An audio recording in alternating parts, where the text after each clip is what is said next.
안녕하세요. 오늘도 사연살롱을 찾아주셔서 감사합니다. 40대 중반 애청자 주부예요. 저희 친정과 시댁은 지역의 오래된 토박이에요. 인연이 깊었던 덕분에 친정 시댁 할 것 없이 우애가 참 좋죠. 남들이 보면 한 가족인가 싶을 만큼 교류도 많이 하고 화목하기 그지없어요.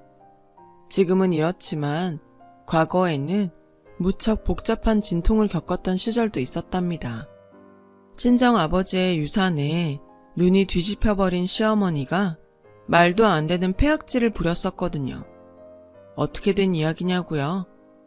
저와 남편은 국민학교 때부터 대학교까지 모든 동창회를 공유하는 사이예요. 한 동네에서 태어나 실혼치까지 같은 동네에서 쭉 살아온 데다 도보로 20분 안쪽에 유명 대학교까지 자리한 동네였던 덕분이에요. 저희 부부는 삶의 거의 모든 순간을 함께 나눈 소꿉친구이자 첫사랑이기도 하죠. 양가 집안이 지역의 오랜 토박이인 만큼 저를 포함한 친정 3남매와 시댁 형제들도 같은 학교 동창 사이예요. 대학이 같은 건 저희 부부밖에 없기는 하지만요. 다들 결혼한 지금도 같은 동네에 분가에 살고 있다는 것과 우연찮게도 부모 한쪽을 일찍이 여의었다는 점도 같아요. 친정 쪽에서는 친정 어머니가, 시댁 쪽에서는 시아버님께서 젊은 나이에 작고하셨어요. 그래서일까요? 양가는 서로 극명하게 다른 경제 상황을 가지고 있음에도 불구하고 오래 교류하며 가깝게 지내왔어요. 친정 아버지는 대학가에 목 좋은 고층 상가 여럿 가진 건물주였고 시어머니는 얼마 전에서야 월세에서 전세로 간신히 바꾸었을 만큼 어려운 상황이었죠. 그럼에도 누구 하나 있는 티내며 거들먹거리지 않고 누구 하나 없다는 이유로 기죽지 않으며 오손도손 정을 나누었죠. 저희 부부가 결혼한 뒤에는 양가가 함께 보내는 시간이 더 많아졌어요. 양가 모두 함께 수시로 외식을 나갔고 친정 아버지와 시어머니를 모시고 여행도 심심치 않게 다녀왔죠. 이런 배경을 모르는 사람들에게 종종 오해를 듣고는 했답니다. 아이고 새댁네는 참 보기가 좋네 아주. 비법 있으면 좀 알려줘 봐봐. 무슨 비법이요?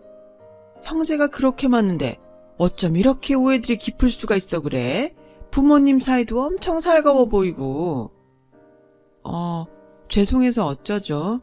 저희는 기대하시는 그런 사이는 아닌데요. 친정 아버지랑 시어머니세요. 친형제랑 시형제 다들 사돈지간이고요. 어머나, 정말? 그럼요. 뭐하러 거짓말을 하겠어요. 하기사, 그건 그렇지. 듣고 보니까 더 부럽네. 시집살이도 없어 보이고. 시집살이 하나도 없었어요.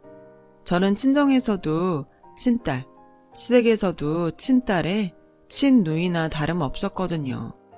친정과 시댁을 한 가족으로 특히 친정아버지와 시어머니를 부부로 오해하는 시선도 양가 식구들 누구 하나 전혀 걱정하지 않았어요. 사돈지간이 한 가족으로 보일 만큼 돈독하다는 이야기일 뿐더러 저희 결혼 생활이 그만큼 평화롭다는 뜻이기도 하니까요. 그런데 양가가 아주 오래 쌓아올린 우애를 단번에 날려버릴 뻔한 사건이 벌어지고야 말았어요. 평소 건강하면 빠지지 않던 친정 아버지가 갑자기 돌아가시면서 사건이 시작되었습니다. 급성 심근경색. 워낙에 갑작스러웠던 일이었던 탓에 친정 아버지는 유언 한마디 남기지 못했어요. 당연히 유산에 대한 교통정리도 되어 있지 않았죠. 저는 장례를 치르는 내내 사람들이 그렇게 야속할 수가 없더라고요. 영정사진 앞에서 그 많은 유산은 어떻게 되는 거냐고 묻기 일쑤였죠. 저희는 유산에 대한 욕심은 없었어요. 친정 아버지가 남긴 대학가 고층 상가는 셋, 형제 또한 3남매라 순리대로 하나씩 나눠 가지면 될 일이었고, 재산을 물려받는다기보다는 친정 아버지의 노력을 이어받는다는 생각이었으니까요.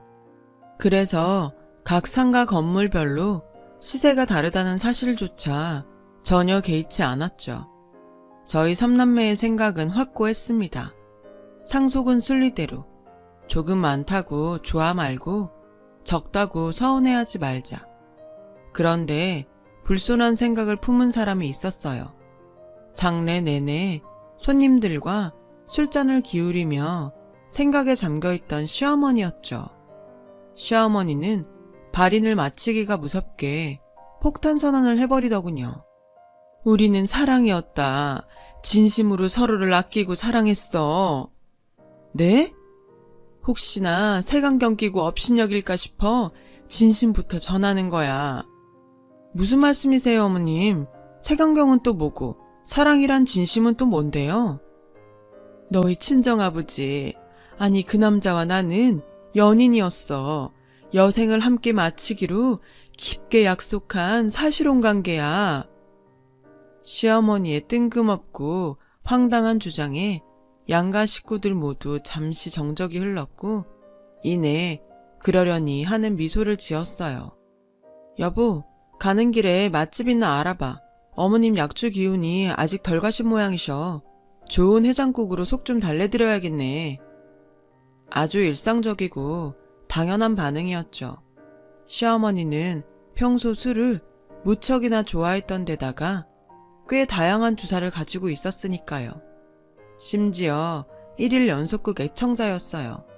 전쟁이 나서 당장 피난을 가야 하는 일이 생기더라도 피난길에서조차 1일 연속극은 꼭 챙겨보고도 남을 만큼 대단한 애정이었죠. 그래서 저와 양가 형제들은 시어머니가 술김에 1일 연속극 이야기를 하는구나, 이번에는 막장 드라마 얘기구나 싶어 웃으며 넘겼습니다. 그런데 아니었던 거죠. 양가 식구들이 대수롭지 않게 여기거나 말거나 시어머니의 사실혼 관계 주장은 계속되었어요. 그 목표는 유언장 없이 정리되지 않은 친정아버지의 유산 때문이었어요. 시어머니의 주장과 요구는 간단했죠. 자식들이 모두 분가에 나가 살아서 몰랐을 뿐 친정아버지와 시어머니는 한 침대를 공유하는 사실혼 관계였다. 그러니 친정아버지의 사실상 부인인 나야말로 유산의 1순위 상속자이다. 물론 다 가져가겠다는 건 아니다. 고층 상가 건물 3채 중 2은 나에게 주고 나머지 하나를 너희 친정 형제끼리 나누어 가져라. 이거였어요. 사람이 너무 황당하니까 그냥 멍하더라고요. 말 그대로 지금 이게 꿈인가 생신가 싶었죠. 꿈이 아니더군요. 침까지 튀겨가며 사실혼을 주장하는 시어머니의 표정에는 너무도 절박한 진심이 담겨 있었어요. 그 사람 좋던 분이 친정아버지의 유산에 눈이 돌아버린 것이었죠. 급기야 우애 깊던 사돈지간의 인연을 연애와 사실혼의 증거로 조작까지 하려 들었고요. 얘, 이거 사진 좀 봐봐라. 누가 봐도 연인이지 않니? 말이 좀 되는 소리 좀 하세요. 어머니, 이건 양가 식구들 다 같이 여행 가서 찍은 거잖아요. 심지어 제가 직접 찍은 사진인데요. 모르는 소리는 네가 다 하고 있지. 늙은 노인네 둘이서만 나란히 서서 사진 한 장 찍기가 어디 쉽든? 다 마음이 있으니까 이렇게 찍은 거야. 보렴, 손등도 서로 살짝 닿은 것 같잖니? 닿긴 어디가 뭘 닿아요. 사과 2쪽은 들어갈 만큼 떨어져 있구만. 또 어느 날에는 이러더군요. 그 사람 돌침대 내가 직접 골라준 거 기억나니? 그 사람 아니고요. 사돈입니다. 사돈. 호칭이야. 붙이기 나름이고 그걸 왜 굳이 내가 골라줬겠니? 제발요. 그거 2분이 같이 산 거잖아요. 침대 바꿀 시기가 겹친 김에 친정아버지가 사돈댁에 선물하는 개념으로 두 집에 각각 하나씩. 내 말은 그 선물이 왜 하필 침대냐는 거지. 왜? 두 집을 오가면서 같이 자니까는. 어머니! 그 사람이 나 데리고 산부인과 다녀온 것도 그래. 여차하면 이세 생각도 할 만큼 진심이었어, 우리는. 억지로 역지 좀 마세요. 뻔한 거짓말도 그만하고요. 산부인과 그거 종합건강검진도 할 겸 겸사겸사 다녀온 거고, 그날 모셔드린 사람은 저잖아요. 친정아버지가 아니라. 부부 사이를 자식이 뭘 안다고? 우리끼리 다녀온 적 있어, 이거사. 좋아요. 좋습니다. 그럼 두 분이서 산모검사 받았다는 증거 대세요. 영수증이든 진단서든 당장 가서 재발급 받을 수 있으니까 어디 가져와 보시라고요. 제가 얼른 다녀오라며 택시비까지 지어주자 시어머니는 쭈뼛거리다 집으로 돌아가더군요. 그날 밤 남편이 굳게 닫힌 시댁 안방문을 향해서 괜한 동욕심으로 우애 좋은 양과 관계 해치려 들지 말라고 다그쳤지만 시어머니는 대꾸가 없었어요. 한숨과 함께 신혼집으로 돌아온 저와 남편은 같은 생각이었죠. 시어머니의 일탈이 더 커지기 전에 초장에 막아야 한다. 빼도 박도 못할 만큼 확실하게. 그렇게 저와 남편은 날이 밝기 무섭게 시어머니를 이끌고 변호사 사무실로 향했어요. 유산 상속 문제를 논의하는 척 사실혼 관계도 유산 상속이 되냐며 변호사에게 물었죠. 변호사는 저희 부부가 미리 공부해 두었던 대답 그대로를 시어머니에게 들려주더군요. 유감입니다만 여사님, 두 어르신이 사실혼 관계를 아니고 떠나서 사실혼은 유산의 상속자가 될 수 없습니다. 며느리가 상담비 낸다고 편드는 건가요, 지금? 아무렴 늙은이라고 무식할까 봐서? 저 변호사입니다. 변호사로서 중립적으로 드리는 말씀이고요. 법? 뭔 놈의 법이 있다구야. 우리가 한 침대를 얼마나 썼는지 세상이 다 아는데. 진정하시고요. 대한민국은 법률혼주의를 채택하고 있기 때문에 혼인신고 없는 사실혼 관계는 법적으로 유산 상속이 되지를 않아요. 두 어르신이 사돈관계였던 만큼 혼인신고는 불가능했을 테고 고인의 별도 유언장도 없는 상황인 이상 여사님께서는 상속을 받을 수가 없겠습니다. 솔직히 저와 남편은 속으로 쾌재를 불렀어요. 법적으로 완전 불가능하다는 사실이 전해진 이상 시어머니도 더는 해괴한 주장을 할 수 없을 것이라고 생각했거든요. 그런데 이번에도 역시나 아니더군요. 시애미를 데려다가 망신을 놔? 망신은 어머니 스스로 혼자 다 하고 있죠. 두 분이 그런 사이가 아니라는 거 양가 식구들이 뻔히 다 알고 1000만 번 양보해서 사실혼이 맞다고 쳐도 법적으로 안 된다잖아요, 상속이. 찢어놓아도 시원찮을 것들? 애라도 하나 떡하니 낳아두었어야 제대로 입증이라도 되었을 것을. 내 그걸 못한 것이 한이다, 한이야. 시어머니는 그로부터 며칠을 잠잠했어요. 들려오는 말에 따르면 나름대로 변호사 사무실을 여러 찾아다닌 모양이더라고요. 그래봤자 뭐 한답니까?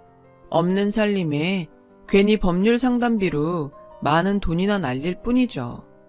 사실혼은 유산 상속이 안 된다는 건 달라지지 않는데요. 물론 사실혼 관계도 전혀 아니지만요. 왜 그런 말이 있잖아요. 태풍이 몰아치기 직전의 하늘이 가장 고요하다고. 딱 그 꼴이었습니다. 갑작스럽게 양가 식구들을 모두 불러다 앉힌 시어머니가 종이 한 장을 꺼내 들더군요.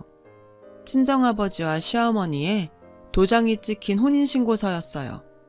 접수는 하지 않은 채로 작성일자는 친정아버지의 생전으로 되어 있더군요. 웃음이 나왔어요. 웃을 만한 상황이 전혀 아닌 것처럼 보일지 모르겠지만 저는 웃음을 참을 수 없었죠. 왜냐고요? 그걸 지금 증거라고 가져온 거예요? 왜? 접수를 안 해서 무효라고 할 참이냐? 접수가 안 된 것도 안 된 건데요. 가볍게 넘기지 말거라. 너희가 부부이고 우리가 사돈이기에 접수만 하지 못했을 뿐이야. 접수만 못했을 뿐이라고요? 지금 그것만 웃긴 줄 아세요? 웃지 말라니까는. 안 그래도 그 사람 생전에 너희 부부 이혼시키고 다 하려고 했어. 하객들 모셔다가 식도 올리고 혼인신고도 접수하고. 와, 나 진짜 거짓말을 하려면 똑바로나 해보세요 좀. 저희 친정아버지 말년에 소일거리 삼아서 노인회관 한문 강의나가던 분이거든요. 그런 친정아버지가 혼인신고서에 본인 이름 한문을 틀리게 쓸 리가 없잖아요. 진짜로 그랬어요. 친정아버지 이름의 한문 중 하나가 틀리게 들어가 있더라고요. 얘기를 더 들으나 마나 가짜 혼인신고서였죠. 한바탕 웃고 난 뒤에는 적개심이 들었어요. 돈 욕심에 아무리 눈이 멀었기로 쏘니 평생이 거의 모든 순간을 함께 나눈 소꿉친구이자 일생의 동반자인 부부를 갈라놓으려 했다니요. 심지어 그 부부의 남편이 바로 시어머니 아들인데요. 아무리 궁주에 몰린 헛소리라고 거짓말이라지만 해도 되는 말이 있고 해선 안 되는 말이 있는 거잖아요. 결국 저와 남편은 시어머니를 향해 발톱의 때만큼 정도 남아있던 일말의 불쌍한 동정심마저 거두게 되었죠. 양가 식구들은 모두가 마찬가지였어요. 저희 모두는 천륜을 거스르고도 남을 만큼 큰 실망을 했어요. 그 와중에도 시어머니의 유산에 눈 뒤집힌 행각은 그치지를 않더군요. 친정아버지의 상가들을 오가며 새 건물주 행세를 하기 시작한 것입니다. 마치 죽은 보스의 구역을 접수하려는 조직 2인자의 모습처럼 꼴사납게 거들먹거리는 모습이었죠. 더는 참을 수 없었어요. 꼴사납네 진짜. 그만 좀 하시죠 할머니. 할머니? 이게 어디 시어머니한테 버르장머리 없이? 오늘부로 시어머니 아니기로 했네요. 당신 전 아들도 앞으로 엄마 안 한다고 했고 양가 식구들 모두 끝난 이야기입니다. 아셨어요? 뭐 이것이 지금 무슨 정신 나간 소리를. 못 알아들어? 늙음하게 의절보다 더한 개망신 동네방네 떨고 싶지 않으면 더 이상 유산에 눈독 들이지 마시라고요. 이거 마지막 경고입니다. 일단 그대로 돌아섰습니다만 저희 부부는 충분히 알고 있었어요. 시어머니의 악행이 그치지 않을 거라는 사실을요. 그래서 저희 부부 또한 다음을 준비해야만 했죠. 유산을 향한 시어머니의 병적인 집착과 시어머니와의 인연 모두를 끊어낼 준비를 했어요. 역시나 시어머니는 유산을 노린 회개한 행보를 이어가더군요. 사실혼 주장은 법적으로 원천 차단당했고 가짜 혼인신고서에 저희 부부를 이혼시키고 결혼하려 했다는 주장 또한 거짓임이 분명해진 상황이었거든요. 시어머니가 노릴 것이라고는 인정에 호소하는 것뿐이었고 역시나 그대로를 행했어요. 웃 어른에게 이러는 거 아니다. 법보다는 사람이 먼저이니 양보해라. 나도 상가 건물 한 채 받는 선에서 양보하겠다. 그 와중에도 사실혼 주장과 결혼 예정이었다는 주장은 굽히지를 않더라고요. 친정 아버지의 부인이자 저희 엄마가 될 예정이었던 자신에게 이러면 안 되는 거라나 뭐라나. 그래서 어떻게 했냐고요? 쿨하게 씹었죠 뭐. 들어봤자 시간이나 아까울 소리였으니까요. 쿨하게 씹는 한편으로 시어머니의 사실혼 주장을 완벽하게 무너뜨릴 증거들을 준비했습니다. 저희 부부와 양가 집안은 한 동네에서 오래 산 토박이라고 했잖아요. 그 장점을 이용해 이웃들에게 돌아다니며 동네 사람들의 증언을 확보했죠. 하나같이 친정아버지와 시어머니의 연애와 사실혼 관계는 사실무근이라는 증언들이었어요. 그렇게 증거들을 착착 쌓아가던 어느 날 뜻밖의 사실이 저와 남편에게 전해졌어요. 그야말로 놀라운 사실이요. 모든 준비를 마친 저와 남편은 양가 식구들과 시어머니를 한자리에 모았어요. 그들의 앞에 차곡차곡 쌓아올린 증거들을 제시했죠. 사실혼 관계가 사실무근이라는 증거들을 내세웠고, 시어머니가 혼인신고서에 찍었던 친정아버지의 가짜 도장을 만든 도장집 사장님도 모셨어요. 도장집 사장님은 그 도장이 이렇게 쓰일 줄을 몰랐다며 모든 사실을 고백했지만, 시어머니는 역시나 굽히지 않았죠. 이번에도 또 사실혼이 어쩌니 저쩌니 차. 저는 그 말을 단호하게 끊으며 외쳤어요. 어려운 걸음 해주셔서 감사합니다, 여사님. 소개를 부탁드려도 괜찮을까요? 그럼요. 그러려고 여기까지 온 건데요. 많이들 놀라신 모양이네요.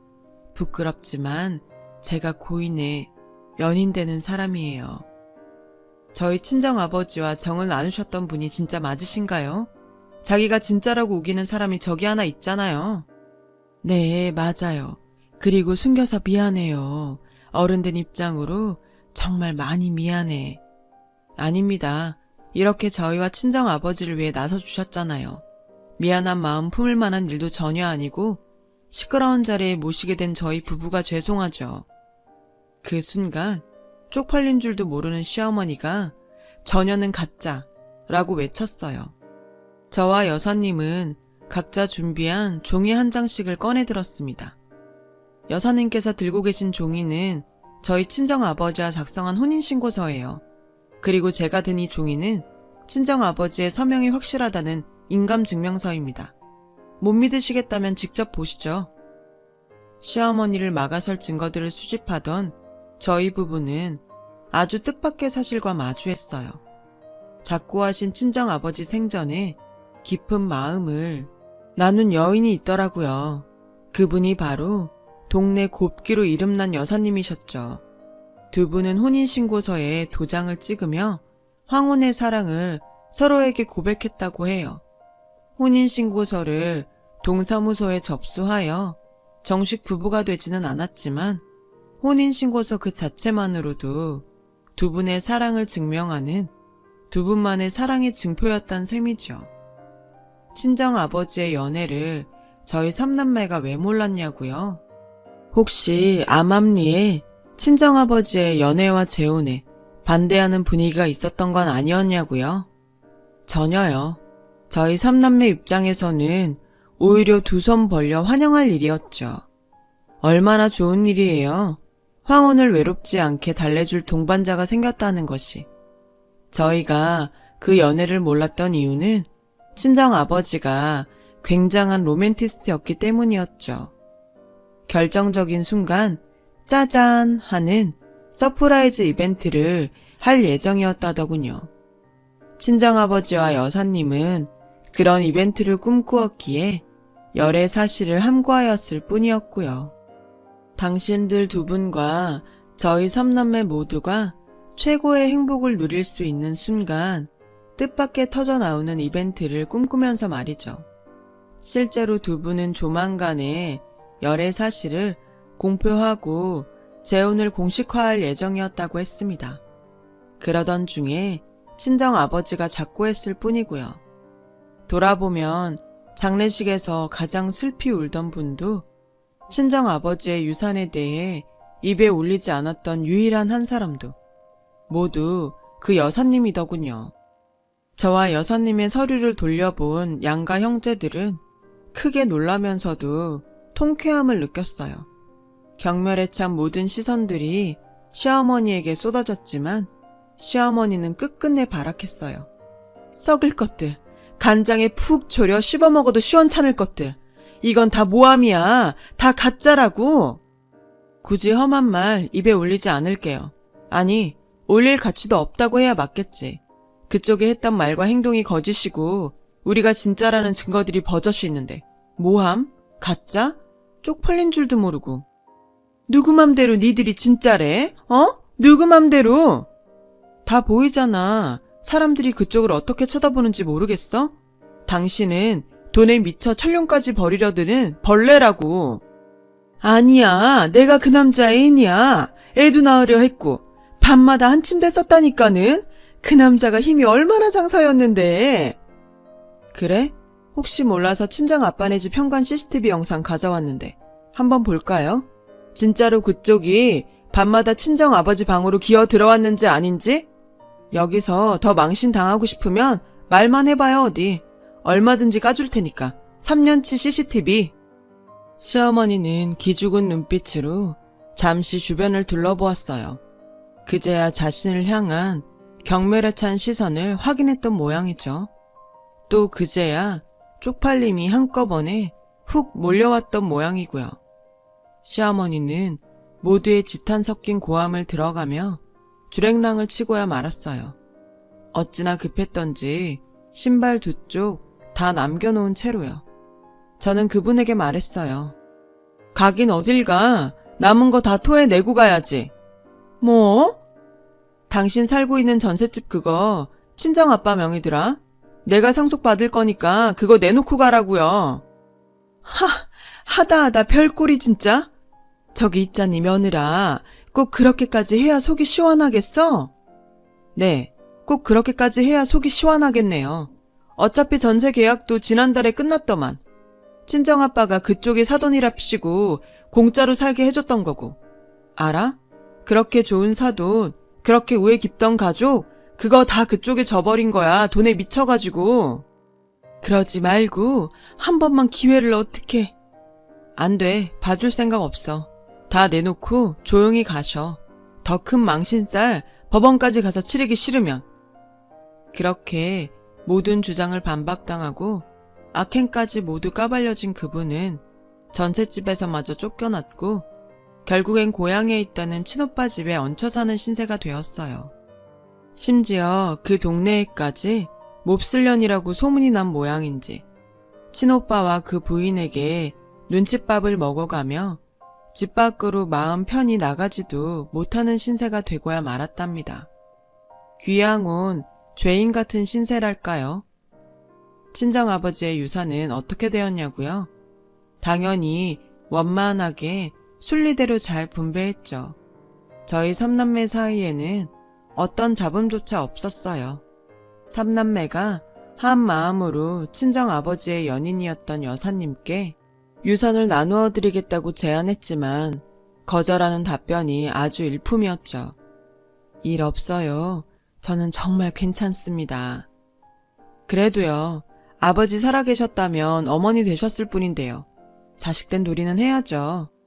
그럴수록 더 함부로 탐내는 거 아니죠. 그 유산을 제가 받으면 그분과의 진심이 오해를 받아요.